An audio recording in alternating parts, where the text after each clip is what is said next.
നമസ്കാരം സുഹൃത്തുക്കളെ. കർണാടകയിലെ യുവമോർച്ച നേതാവ് പ്രവീൺ നെട്ടാരു വധക്കേസിൽ പ്രധാന പ്രതി പിടിയിലായിരിക്കുന്നു. കുടക് സ്വദേശി അബ്ദുൽ നാസറിനെ കൊച്ചിയിൽ നിന്ന് NIA ആണ് പിടികൂടിയത്. കഴിഞ്ഞ 3 വർഷമായി ഇയാൾ പള്ളുരുത്തിയിൽ ഒളിവിൽ കഴിയുകയായിരുന്നു. രാഗിൻ വിവരങ്ങളുമായി ചേരുകയാണ്. രാഗിൻ, 3 വർഷമായി ഒളിവിലുള്ള പ്രതിയാണ് ഇപ്പോൾ പിടിയിലാകുന്നത്. എങ്ങനെയാണ് ഇയാളെ പിടികൂടുന്നത്? അക്ഷയ, സുപ്രധാന അറസ്റ്റാണ് ഇപ്പോൾ ദേശീയ അന്വേഷണ ഏജൻസി നടത്തുന്നത്. കർണാടകയിൽ വലിയ കോളിളക്കം ഉണ്ടാക്കിയ ഒരു സംഭവമായിരുന്നു ഇത്. 2022 ഈ സംഭവം നടന്നത്. യുവമോർച്ചയുടെ ജില്ലാ നേതാവായിരുന്ന പ്രവീൺ നെട്ടാരു എന്ന വ്യക്തിയെ PFIയുടെ ആളുകളാണ് അയാളുടെ തന്നെ ഒരു കോഴിക്കടയുടെ മുന്നിൽ, ഒരു ചിക്കൻ ഷോപ്പിൻ്റെ മുന്നിൽ വെച്ച് ഇവർ വെട്ടിക്കൊന്നത്. അതിനുശേഷം കുറച്ച് പ്രതികളെ പിടിച്ചു. പ്രധാന പ്രതി ഒളിവിലായിരുന്നു. അയാളെ ഇപ്പോൾ എവിടെ വെച്ചാണ് പിടിച്ചത് എന്ന് നിങ്ങൾ കേട്ട് കഴിഞ്ഞല്ലോ. പല മാധ്യമങ്ങളും കൊച്ചിയിൽ നിന്ന് പിടിച്ചു അല്ലെങ്കിൽ കേരളത്തിൽ നിന്ന് പിടിച്ചു എന്നൊക്കെയാണ് പറയുന്നത്. വളരെ അപൂർവം മാധ്യമങ്ങൾ മാത്രമാണ് പള്ളുരുത്തിയിൽ നിന്ന് ഇയാളെ അറസ്റ്റ് ചെയ്തതെന്ന് പറയുന്നത്. പള്ളുരുത്തിയിലാണ് ഇയാൾ ഈ കഴിഞ്ഞ 3 വർഷത്തിന് മുകളിലായിട്ട് സുരക്ഷിതമായി ഒളിവിൽ കഴിഞ്ഞത്. NIA അന്വേഷിച്ചു, ഇപ്പോൾ അയാളെ അറസ്റ്റ് ചെയ്തു.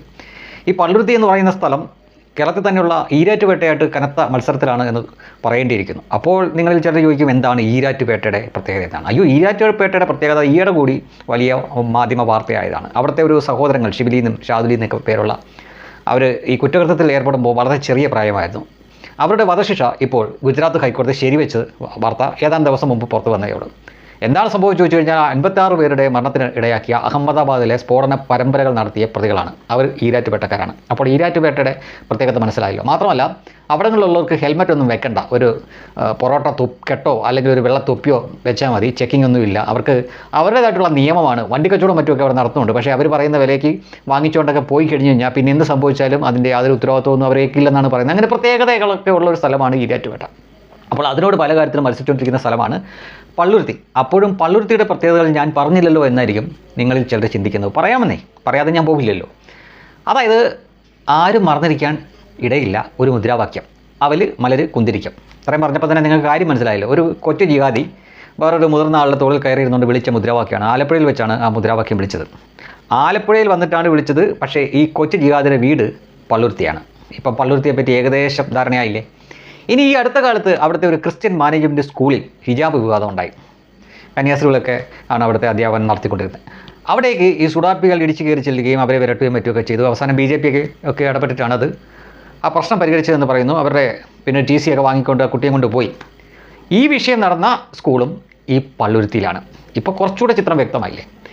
ഒരു കാലത്ത് അവിടെ ഈ കൊങ്ങിണി വിഭാഗക്കാരുടെ സ്ഥലം എന്നായിരുന്നു പള്ളുരുത്തിക്ക് അറിയപ്പെട്ടുകൊണ്ടിരുന്നത്. ഇപ്പോൾ ഏതാണ്ട് ഒരു ജിഹാദിവൽക്കരണം അതിൻ്റെ പൂർണ്ണതയിലേക്ക് പോയിക്കൊണ്ടിരിക്കുന്ന ഒരു സ്ഥലമാണ് ഈരാറ്റുപേട്ട പോലെ. ഇപ്പോൾ മനസ്സിലായല്ലോ ഈരാറ്റുപേട്ടയും പള്ളുരുത്തിയും തമ്മിൽ കനത്ത മത്സരമാണെന്ന്.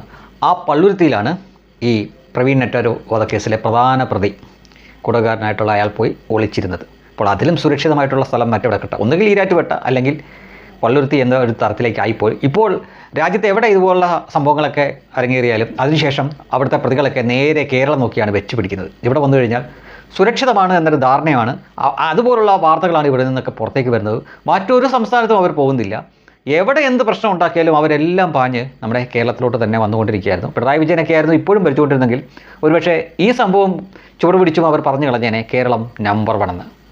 കേരളമല്ല, കേരളത്തിലെ ചില പ്രദേശങ്ങളാണ് നമ്പർ 1ഉം നമ്പർ 2 ഒക്കെ ആവാൻ വേണ്ടി മത്സരിച്ചു കൊണ്ടിരിക്കുന്നത്. എന്തായാലേ, പ്രഭുത്വത കൂടിയാലും ഇങ്ങനെ ചില പ്രശ്നങ്ങളൊക്കെ ഉണ്ട്.